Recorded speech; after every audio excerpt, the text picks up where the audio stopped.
Oh, there we go. Three, two, and one. Well, Steve, welcome back to Bears Monday here at WSAU, WSAU.com. Love the polo today, representing the Badgers. Any Yeah. special meaning behind that today, or is that just what you grabbed on your way out the door? Yeah, that's what I grabbed. More probably wishful thinking that we'd be looking forward to watching them play basketball this weekend. But Yes. the powers that be, that certainly didn't happen, but still had a great No. year. I don't. After watching the games last weekend, I don't know that Wisconsin would have wanted to beat BYU after the shooting exposition that Alabama put on. I yeah, Unprecedented. Never seen that before. I That was I just I insane. watched part of that game and I just said, you know what? I'm fine with it. I'm fine with the fact that the Badgers lost because Yeah. that means they didn't have to go through that. Yep. I turned it on. There was 9 minutes left, and they had 90 points already. Like, that's insane. It's just, yeah, absolutely insane. But that's why we call it March Madness, right? Yeah, You're gonna see absolutely. something that hasn't been done before, and that's why we love it. So Yeah. even though all the number one seeds are through this year, we still had a little bit of craziness.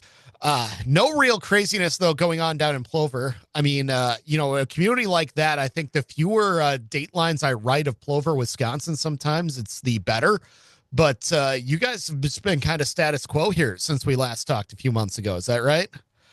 Yeah, we're marching along, taking care of some things that we had approved last year, trying to get to the finish line. A couple big park projects, one our own, our Lake Backwell Park Phase 3.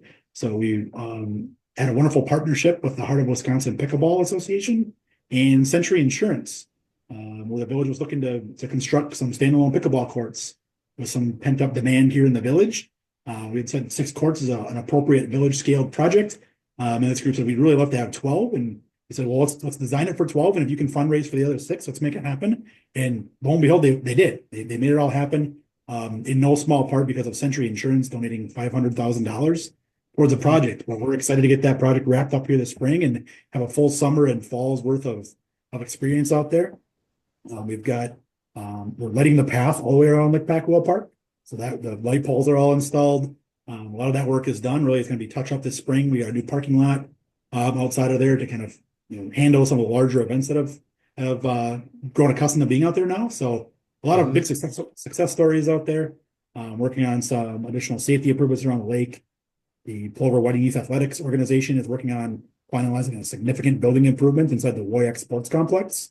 The best in class baseball, softball facilities around Wisconsin. So they've got a kind of a 2-story pavilion where you can be up above in a shade structure, ADA accessible, where you can watch multiple softball games, while also providing us some storage and some usability and a storm shelter out at the park in the event that some severe weather hits and we're at the park. So Yeah. that's really cool wrapping that stuff up.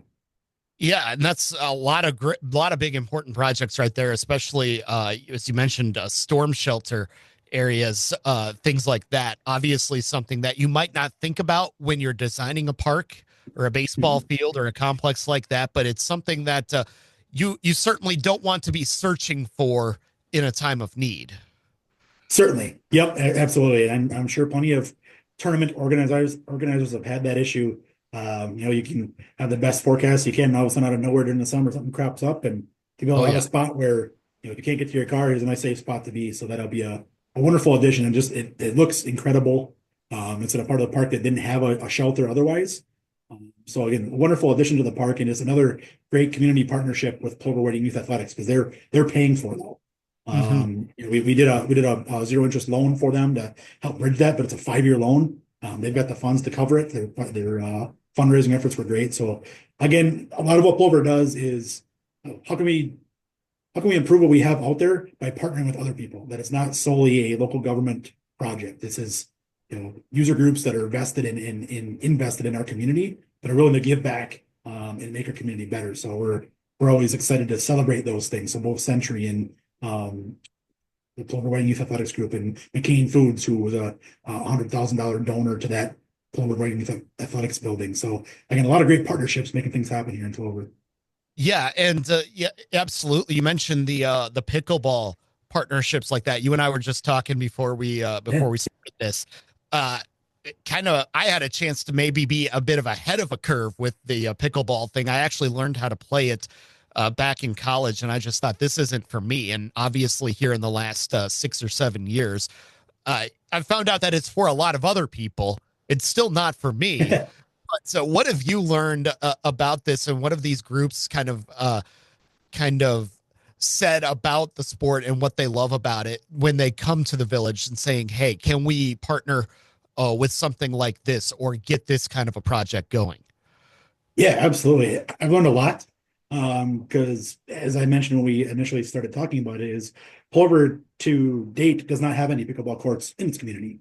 And many communities have been seeing this growth in the sport. We don't have any standalone. We've always tried to create courts that are multi-purpose. So our tennis courts are also lined for pickleball, and they've got basketball lines. We try to be multi-purpose with everything.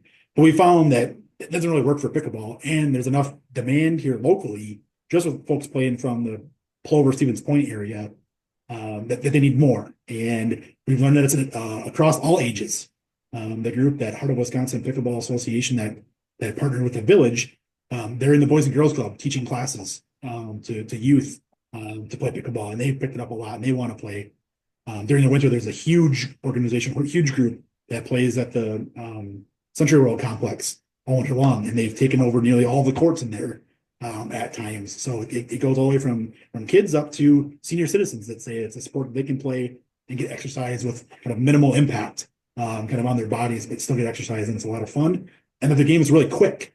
You know, that you can get through a competition really efficiently and get a lot of people to play kind of all at once, and that they like to do it in a big group setting. You know, they like to be able to play 5 games or more at a time, and to do that, you know, have a big group all at once. So we've learned a lot about what they're looking for, and we've learned a lot from other communities that have done this before. It really grew in, you know, southeastern United States before coming up here. So yeah, we've got a tournament level facility that we're excited to show off come early summer.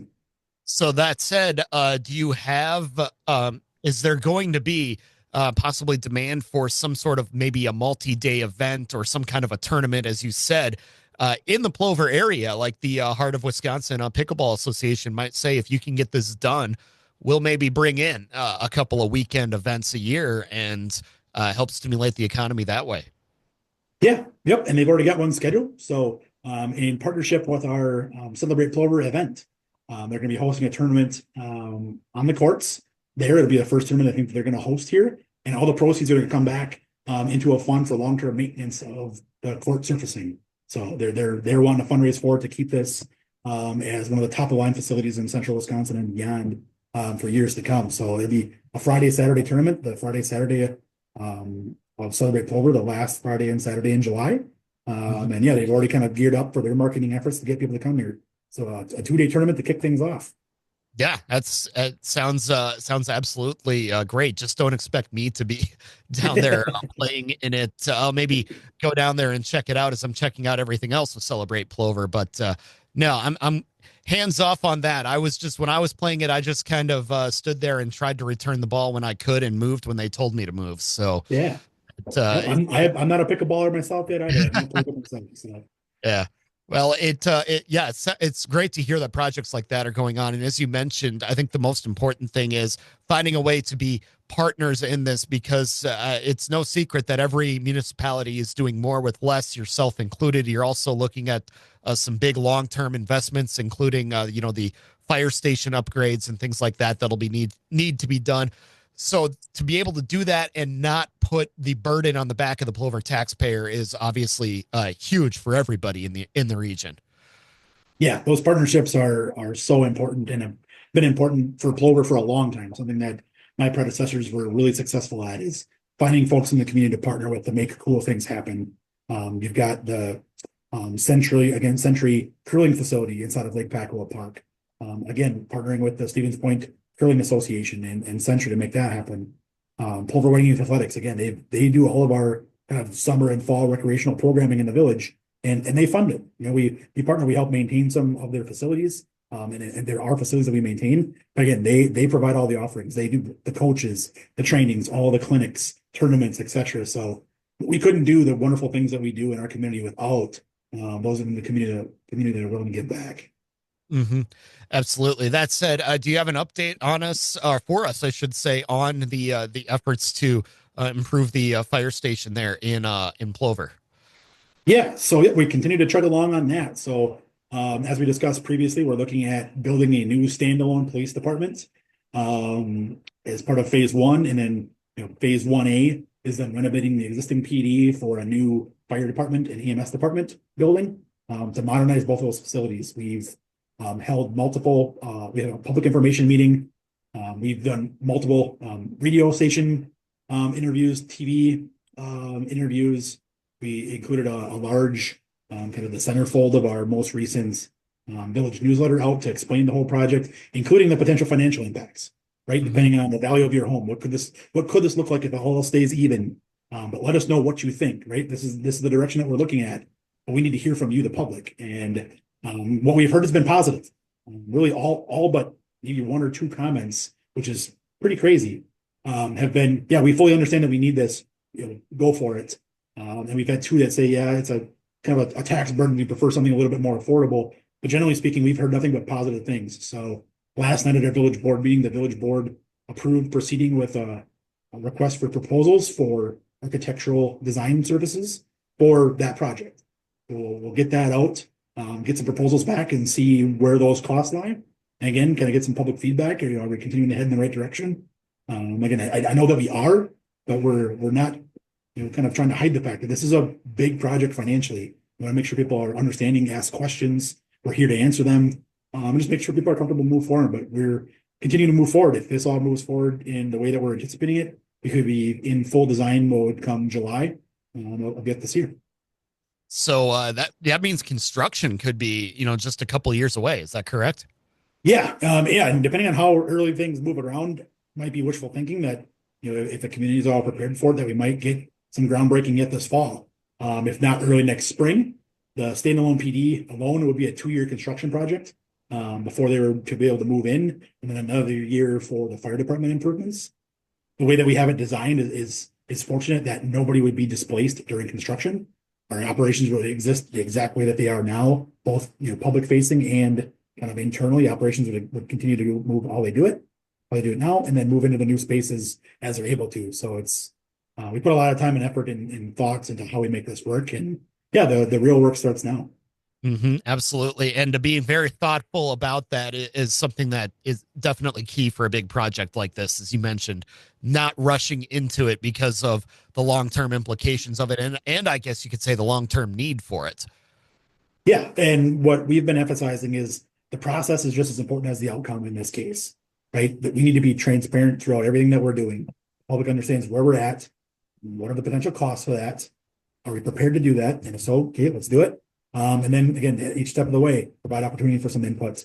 Not unique to us, but we're reinforcing in our heads that it sounds like we have support right now. Don't take that for granted. Continue to be transparent, make sure people understand exactly where we are. And we're going to continue to do that throughout the process here. Last thing before we let you go, then obviously last year was a big one for road construction in Plover. Some of that, of course, the timing of it was a little out of your control with state plans and things like that. What is this year going to be looking like? What kind of headaches can drivers expect in that area? Sure. So in early spring, early summer, will still be some touch-up work on County Highway B. That project isn't completely wrapped up. They'll have to do some kind of reworking on the trail that they poured, some street lighting, et cetera, that they'll have to kind of button up.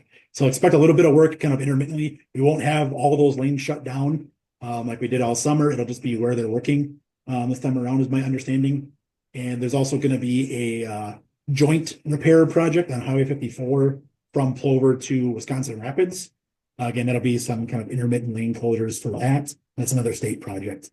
But other than that, I'm thinking it's going to be a little bit quieter this year, which I'm sure our business owners and public are going to be happy about. Again, needed work, but it's by no means not inconvenience. We certainly understood that. So looking forward to a few less orange barrels this year. Yeah. It's any project like that. It's going to be nice when it's done. Just grit your teeth and bear it while it's going on, right? Yeah. So a little bit more work to be done, but hopefully that's that. But looking forward out into the future, we've got a couple other big road projects coming up that are exciting as well. But those are in the early planning stages yet. Mm-hmm. Absolutely. Well, Steve, we always appreciate the time. We'll look forward to chatting again in the near future. Good. Appreciate it.